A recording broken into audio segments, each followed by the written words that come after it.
There is palpable jubilation on the streets of Damascus as Syrian rebels completed their overthrow of the Assad regime that has ruled Syria now collectively for over 50 years. However, the fall of the Assad regime has left Syria in a state of uncertainty and fragmentation.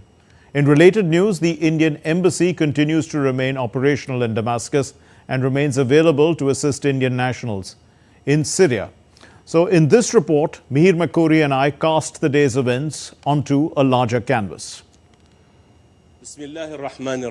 In striking images, state television announcing that the tyrant Assad has been toppled.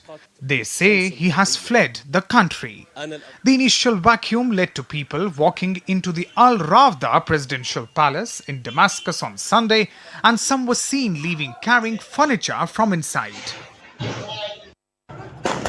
However, rebel fighters were quick to secure boxes of money after stopping apparent looters from entering the central bank in Damascus. It all happened so fast, they seized the Syrian capital in a lightning offensive, enough to trouble the neighborhood. We hope that the Syrians will work together, that we don't just see another episode really of impending chaos.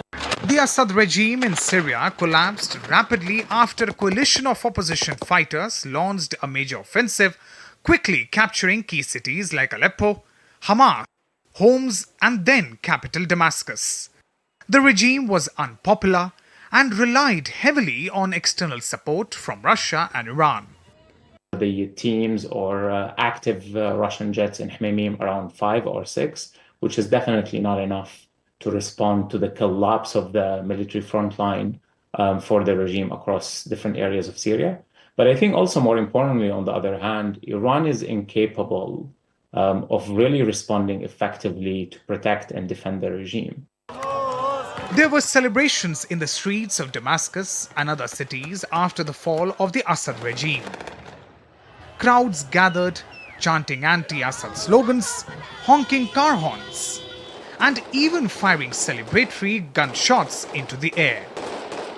People were seen waving flags and tearing down portraits of Assad, marking a significant moment in the country's history. None of them seem very concerned about where Assad is right now.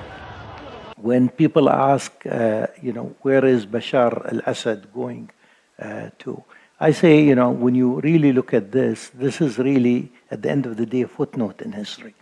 While this may be a footnote, the fall of the Assad regime has left Syria in a state of uncertainty and fragmentation with plenty of economic struggles. The opposition forces have a history of internal conflicts. In the end, who supports whom will matter. The US support for Kurdish forces, the pro-Assad Alawite factions maintain strong ties with Iran, Iraq and Lebanon. With inputs from Mark Lynn, Mihir Makuri reporting for DD India.